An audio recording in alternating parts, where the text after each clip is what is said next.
Well, welcome to the MBU Football Coaches Show. My name is Guy Danoff, and of course, I'm here with Coach B. Coach, let's just say it, fall camp is now over. We are in game week, and it's the first Coaches Show of the season. Opening game this Saturday under the lights against St. Ambrose. What are your thoughts? Well, it's exciting to be back in game week finally. We had a longer preseason with not playing in week 0, but Right. I'm glad we made that decision to not do that. We've got a young group and a group that it was great to just kind of get that extra training camp, extra practices Right. under their belt. But excited to be back in game week for sure. So, Coach, what has been the atmosphere been like during camp? Because you did have that extra week. I mean, I'm sure by now the guys are tired of hitting each other and they want to hit somebody, right? Because you and I know that back from our days. Yeah. But what's kind of been, seriously, what's been the excitement now with Spartan football coming back for the 25 season?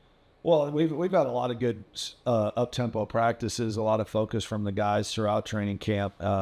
We've been able to do a lot of situational stuff and get them accustomed to some different things in game. Last week we did a game-like practice where we were doing, it was almost like a scrimmage in a way. We just weren't full live, and a lot of good learning experiences came out of that. And it's been a really good fall camp. Just like you said, glad to finally be in game week. I know the guys are eager to see another team across the sideline other than ourselves and go compete.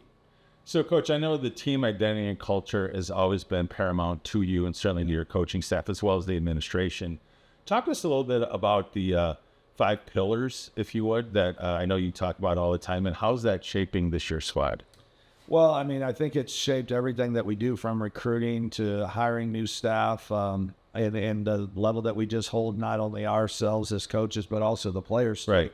We're built on a foundation of 5 pillars. Like you said, it's character, respect, persistence, love, and trust are 5 pillars that we really want them to, kind of traits that we want them to take on, and it's on the field, off the field, outside of football, for the rest of their life type mentality that we're trying to grow them in. And I think the biggest thing on those that I'm most proud of is watching guys come in and really buy into those, and then as they leave our program, how that carries with them into the next phase of their life. So what's your theme for 2025? Because I know every year you have a theme. What's this year's theme? Well, it's really that banners are earned. They're not given, is our theme. If we want to go out and win a championship and hang a banner, which is ultimately our goal, that we've got to go out and earn it. We've got to go out and earn it every day, and that's easy. I think every year I go into fall camp, every single team comes into a season with the same hopes and goals and aspirations. Right. I think the difference is what teams are going to, number one, stay healthy, but number two, just show that persistence like we talked about it in our pillars, and continue to get better and stay the course and keep their eyes focused on what they're really here for and what their goals are. So, Coach, and we talk about this every year, we know that your team leadership is paramount. Yeah. Who are your team captains, and who are your key returners that are going to definitely play a leadership role? Well, we just announced captains yesterday to the team. They voted on that. We as coaches selected 12 guys that are our leadership council. Yep. They've been doing a great job. We've tweaked some things in how we go through pregame and stretch, and developed accountability teams that are led by these guys. And then the team voted on who they felt like were captains out of those 12. Yeah. The 4 guys that they selected, and I think they made great choices, is Cale Bunner, Lionel Banks, Brady Davis, and Nick Stepney. So those are our 4 captains, and all 12 of those guys on the leadership crew are essentially captains. We're going to rotate those guys in as game day captains, but those are our team captains for this year. And every single one of those guys, I think, has done a tremendous job leading, not just through words, but through their actions, what they've done in the offseason, what they've put into this program over the course of their time. Brady Davis, Lionel Banks are 2 4-year guys. Right. Nick Stepney and Cale obviously transferred in, but have been here for now. This is their 3rd year. So they're bought in, they're program guys, they're Spartans, and I couldn't be more excited for them and for the team.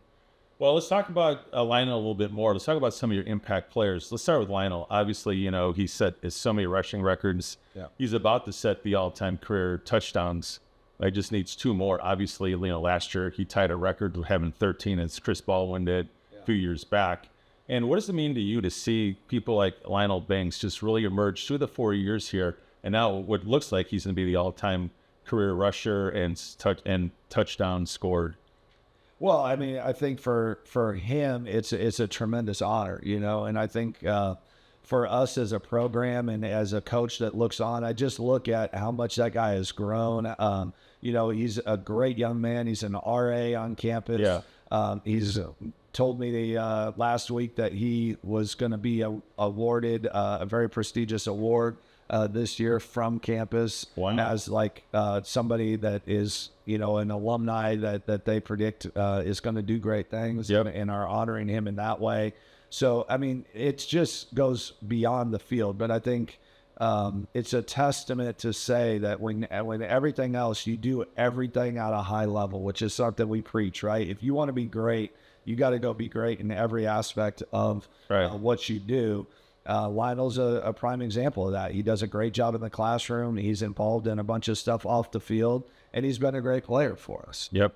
And talk to us about the return of Gavin Cloud coming back from injuries. I got to tell you, he's still one of your hardest working guys ever in program history. Talk about Gavin, because he's worked really hard to get himself back on the field. Yeah. It's, he went through the ACL 2 years ago, sat out last year, came back in spring, had a great spring. He's had a tremendous fall camp. He's that playmaker that we know that we had, back in 2023. He could go up. He's athletic. He's versatile. He'll go up and make the tough catch. So, having those guys, I mean, ultimately in this league, and, if we're going to be effective at this league, those are the type of guys you've got to have, and you've got to have a bunch of them. And I think over the years, we've continued to add to that. I was thinking about the other day, Isaiah King and Kendall Davis. And, those were 2 special playmakers that if we plug them into any team at any time, they're going to be tremendous. And we just didn't have enough pieces around them at the time to really take us to the next step. But we're starting to get that. We don't just have Gavin. Now we have a guy like Lionel, a guy like Calvin Griffin. We've got Shane Becker. We've got pieces around them to really allow them to go and be even better. All right, so the last one, let's go on the defensive side. Talk about Nick Stepney, because let's just be honest. I mean, he might be pushing some records, especially for single in tackles. Yeah. Led the team last year. I mean, Coach, he flies around. He's everywhere. He is. Nick's been a great guy. He's so fun to coach. I nickname him Smiley because every single time he walks into a meeting, walks anywhere, he's always got a smile on his face. Those are the type of guys that just make coming to work fun. Right. We've got a bunch of them. It's not just Nick, but we got a bunch of guys that show up and they want to put in the work. And that's what it's about. We can't make them want to do this. Our job is to recruit guys that have a deep love and passion for this game, and we've got a locker room full of them. And Nick's one of those guys. He's a tremendous player. He's done a great job stepping up, playing that Mike linebacker position after Cade suffered the injury, the season-ending injury in our first scrimmage. That was just unfortunate, but him and Evan DeWilde have done a great job, and we've got some freshmen that have stepped up at that position also. So, Coach, talk to us about maybe some of your key freshmen coming in, because there was a lot of new faces as Kevin and I were covering out here, of course, on a few of your scrimmages. Who are some of these key things that we should be looking for on Saturday night? Well, I think Haven Hatfield is a guy that we brought in. He's not a freshman, but he was a transfer at the offensive line position. Yep. And he's really done a good job kind of being the guy that we knew he could be. Yeah. Obviously, a guy we haven't talked a lot about, but we can start putting him on the radar is Jacob Jones at quarterback. He's had a great fall camp. Yep. We brought him in spring. I'm excited to watch what he can do. Freshman-wise on the offensive side of the ball, there's not as many. I think defensively, we've got a lot more freshmen in regards to Kenner Bai and Justin Lynn are 2 linebackers that have had a really good camp. You're going to see a lot of them.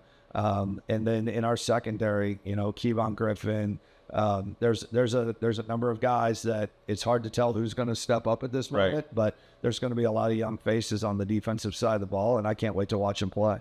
So talk to us a little bit about your team depth, because it seems in some positions, I would just say this, I think you've got a stable of running backs. my gosh, you had a bunch of them look really impressive. So that, obviously you don't have to have one running back like Lionel have to run 32 rushes a game. Yeah. Maybe he gets 25, but you've got a stable there. Talk just a little bit about your depth on this year's team compared to last year's team. Well, that's a key, right? And I think that's something that as you build your program, if you're going to have a really good program, you have to have some type of depth, right. And that's at the running back position, we've got a tremendous amount of depth. In fact, I was talking to Lionel about that yesterday, that, his season's going to look different than last year, but that's okay. I think we've got to make the decision that's best for the team, and Lionel's a tremendous team guy. Right. So he understands that, but we've got to just continue to build that, continue to build that depth. We've got great depth at the wide receiver position.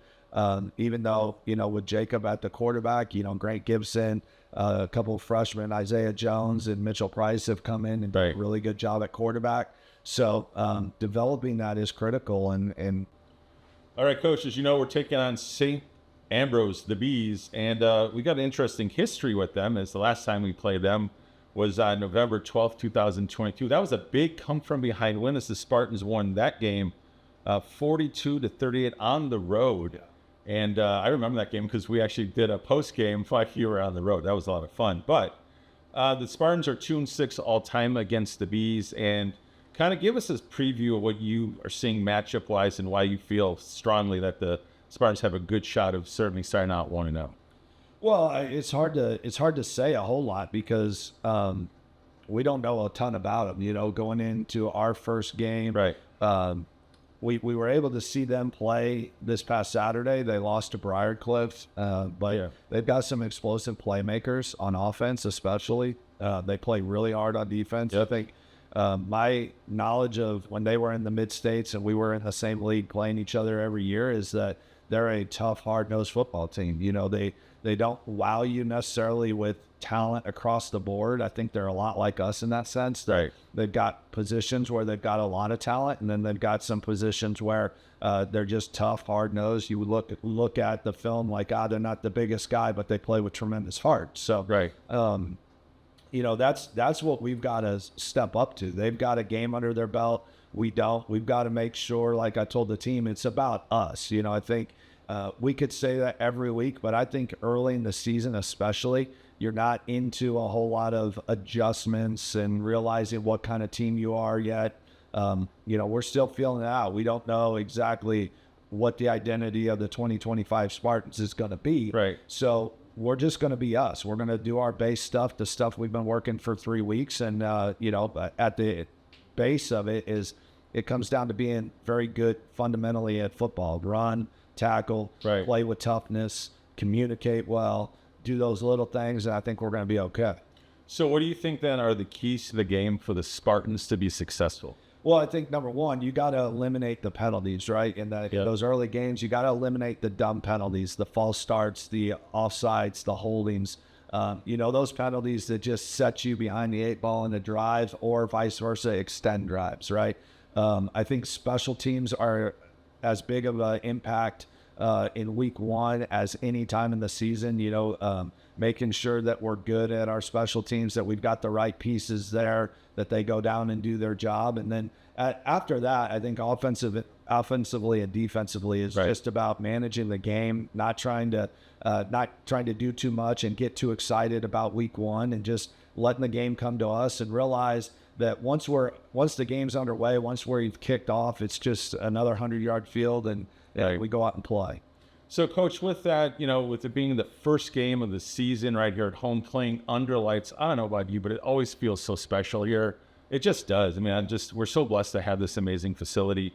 What's your message to the MBU community coming out this Saturday to watch the Spartans? Well, I think we're going to put a great product out, so we encourage them to come out and support us. Like you said, it'll be a night game. It'll be great weather, under the lights, and come out, bring the family. It'll be a great evening of college football, and I think we're going to put a great product out there. It'll be a fun atmosphere to be in, and it'll be a fun atmosphere and hopefully a great product out there on the field to watch. So, Coach, hopefully we're going to have a big packed house on opening night here, playing at 7 o'clock. And does that affect your preparation at all for that game? Not a whole lot. I think the biggest thing that we talk about as coaches is how do we get them up, moving around earlier so that they're not just laying around doing nothing all day as they, because there's that nervous excitement, right? Going into week 1 and then you're waiting till 7:00. So outside of that, there's just very little, we've got to treat it as much like a normal game. There's already going to be enough excitement and nerves and everything playing into week 1. But, I think by the time we get there, they're going to be eager and ready to go. All right, Coach, here it is, getting set for game day this Saturday at 7:00 Underlights against St. Ambrose the Bees. Coach, wishing you all the best. This is Coach B. I'm Guy Danoff. We want to thank you for watching right here on the Spartan Digital Network.